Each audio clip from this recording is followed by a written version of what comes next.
आणि खरं तर सध्या देशभरात नोटांचा मोठा तुटवडा आहे आणि याचे सर्वात जास्त हाल सहन करावे लागतात ते प्रवास करत असलेल्या प्रवाशांना। परंतु अकोल्यातला एक दिलदार माणूस याच प्रवाशांसाठी देवदूत म्हणून धावून आलाय। मुरलीधर राऊत असं त्यांचं नाव आहे। अकोल्यातील नॅशनल हायवे क्रमांक 6 वर बाळापूर इथे त्यांचं मराठा हॉटेल आहे। बाहेरगावावरून आलेल्या फॅमिलींना त्यांनी हॉटेलमध्ये अक्षरशः फुकटात जेवण दिलं।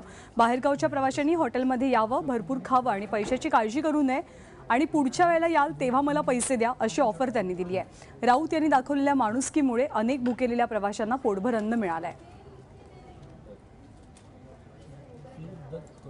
एक डोक्यात कल्पना आली की आता या फॅमिलीवर जर ही अवस्था आली तर या महामार्गावर चालणाऱ्या बऱ्याचशा अशा फॅमिली आहेत की जे घरातून निघाले पण त्यांना कल्पना नव्हती की ह्या 500 आणि 1000च्या नोटा बंद होतील।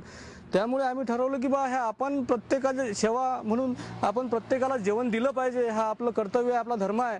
त्यामुळे आम्ही ठरवलं की आजपासून आपण या नोटा चालू होईपर्यंत जेवढ्या फॅमिली येतील, जेवढे बाहेरगावचे लोक येतील त्यांना आपण या ठिकाणी जेवण देऊ आणि पुढच्या वेळेला येताना त्यांना सांगू की तुम्ही जेव्हा केव्हा या मार्गाने याल तेव्हा आम्हाला पैसे द्या।